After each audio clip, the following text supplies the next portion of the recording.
Habari za asubuhi wa Tanzania kwa ujumla, na ndugu waandishi wa habari pamoja na marafiki, ndugu na jamaa wa Balozi Humphrey Polepole.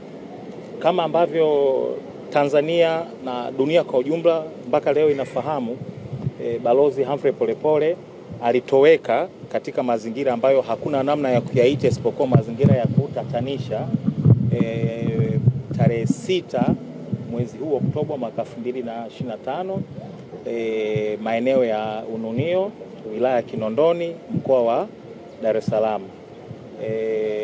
Mpaka sasa hivi hatujapewa taarifa rasmi, taifa na dunia kwa ujumla haijapewa taarifa rasmi ya mazingira ya kupotea kwake Balozi Humphrey Polepole, mahala alipo anahifadhiwa, hali yake ya kiafya, maslahi yake ya kisheria. Hivi vyote havijatolewa na taasisi yote kati ya taasisi ambazo zimepewa mamlaka na wajibu wa kisheria wa kushughulikia usalama wa raia na haki zao. Taasisi hizi zipo kadhaa na nitakwenda kuzielezea huko mbele. Sasa wote tumeshuhudia taarifa mbalimbali kutoka kwa ndugu na jamaa wa Balozi Polepole. Wao wanaamini kwamba amechukuliwa katika mazingira ambayo wao wanatafsiri kwamba ametekwa, na ndivyo ambavyo nafikiri imekuwa reported na hao wanafamilia kwa dunia nzima, na ndivyo ilivyokuwa reported kwangu mimi kama wakili, na huduma zangu zikaombwa ili kuweza kuchakata taarifa au tukio hilo kisheria mahakamani, wakati juhudi nyingine zinafanywa katika fora au katika maeneo mengine. Wote mnafahamu kuna juhudi mbalimbali za kupigania maslahi, haki na pengine uhai wa Balozi Humphrey Polepole. Sasa baada tu ya kuwa tumepewa jukumu hilo la kisheria la kushughulikia maslahi ya kisheria na ya kiuhai na ya kiafya Balozi Humphrey Polepole, mnamo tarehe 6 mwezi wa 10 nilitoa taarifa kwa umma kwa lugha mbili, ya Kiingereza na ya Kiswahili, nikizitaka mamlaka zinazohusika na upelelezi, usalama wa raia na mali zao na nyingine zote ambazo zinatoa support katika eneo hilo kwa haraka na kwa kutumia resources zote, rasilimali zote, watu, rasilimali za kiintelijensia, rasilimali za kiteknolojia, zote kwa pamoja zikusanywe, ziwe mobilize, zielekezwe katika kujaribu kutupa majibu ya yuko wapi Balozi Humphrey Polepole, huko alikopelekwa, alipelekwa na nani na kwa mazingira gani, na hali yake mpaka sasa hivi ikoje.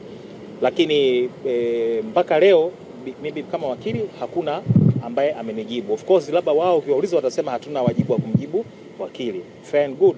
Kwa baada ya kuona mpaka tarehe 7 hakuna aliyenijibu wala hakuna aliyetoa majibu au taarifa ambayo mimi binafsi kama wakili ningeitafsiri kwamba hii inatia moyo au inajitosheleza kulingana na uzito wa kimazingira.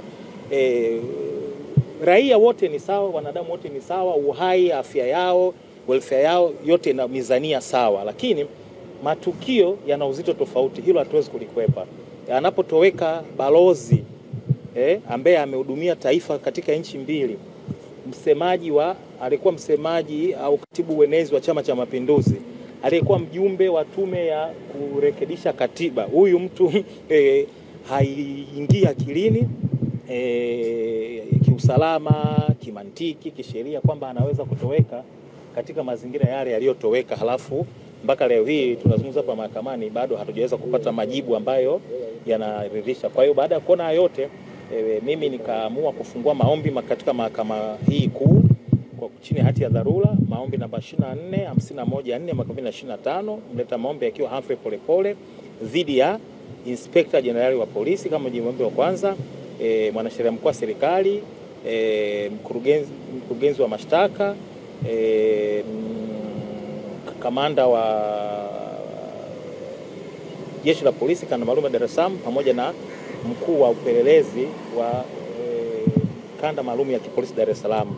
Kwa hawa wote tunaamini kwamba mmoja mmoja au wote kwa pamoja wanaweza kuisaidia mahakama mahala au taarifa za alipo Balozi Humphrey Polepole, na ndivyo tumesema katika kiapo kwamba tunaamini hawa wote kwa umoja wao wa kitaasisi au kwa mmoja mmoja wanaweza kuisaidia mahakama iweze kutoa taarifa. Aina ya maombi tuliyofungua yanaitwa kitaalam habeas corpus. Ni neno ambalo tumelirithi ni la Kilatini. Kama mnafahamu, baadhi ya sheria zetu zina reflect utawala tuliopitia wa Kiingereza, na kuna baadhi ya nyaraka au mbinu za kisheria niseme au taratibu za kisheria tumezirithi. Kwa habeas corpus tumeirithi, lakini ni aina ya maombi ambao unaipeleka mahakama kuu ukiomba mahakama kuu iwaamuru watu au taasisi ambao unaamini wanamshikilia mtu au watu wamlete mtu huyo mahakamani au taarifa zake, ili mahakama iweze kufanya mchakato wa kisheria, ikiwemo kuamuru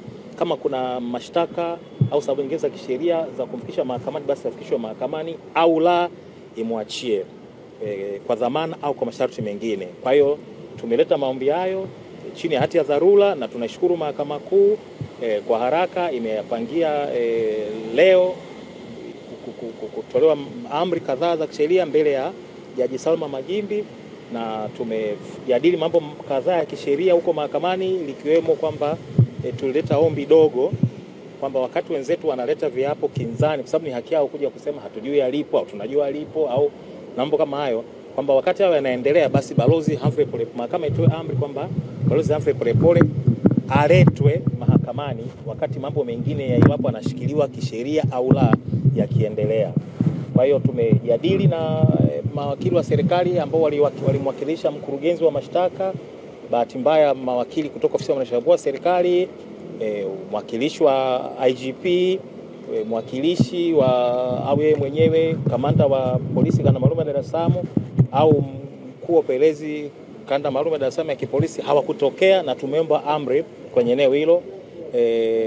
Na amri nyingine ambazo sitaki kuwachosha sana ni mambo ya kisheria zaidi. Hayo yamejadiliwa mahakamani na yatatolewa uamuzi mdogo majira ya saa 8 leo hii. Kwa tutapata maelekezo zaidi namna ya kulichakata kimahakama swala hili linalomzunguka Balozi Humphrey Polepole saa 8 mchana. Sasa kwa nini tumechukua hatua hii? Kama nilivyosema, tumechukua hatua hii kwa sababu mahakama mwisho wa siku ndio final arbiters, at least kwa mimi mwakili, kwamba juhudi nyingine wakati zinaendelea, mahakama ndio inaweza kutoa amri ambayo mtu hawezi kuikataa, na akikataa anaongea na mahakama. Sasa sio na sisi mawakili au ndugu wa Bwana Humphrey Polepole. Ndio maana tumekimbia mahakamani. Kama ninavyosema, juhudi zinafanyika kwa wigo mpana, ila sisi tumeamua kila wigo tuufanyie kazi, ukiwemo wigo wa kimahakama. Mwisho wa siku ni sehemu ya juhudi za kumtafuta Balozi Humphrey Polepole popote alipo, aletwe aweze kushughulikiwa kimahakama. Nimeambatana, nafikiri mtakuwa mmeona wale mlifika toka asubuhi, tumeambatana mama yake Humphrey Polepole, mama Ana Maria Polepole yuko mahakamani, lakini bahati mbaya kutokana na umri tumeshindwa kuja naye kwenye hii press conference au what hapa, lakini yuko huko juu, mmemuona na mtaendelea kumuona. Tumekuja kuna kaka zake wako hapa, umeona Godfrey na mwingine, na huyu ni kaka yake na mama Ana Maria, maana yake ni kwamba ni mjomba wake na Balozi Humphrey Polepole, na ndugu wengine ambao nisingependa kuwachosha kumtambulisha mmoja mmoja. Itoshe tu kwamba familia ya Balozi Humphrey Polepole imekuja mahakamani, inasubiri majibu kutoka hapa mahakamani ya kwamba ndugu yao, mtoto wao,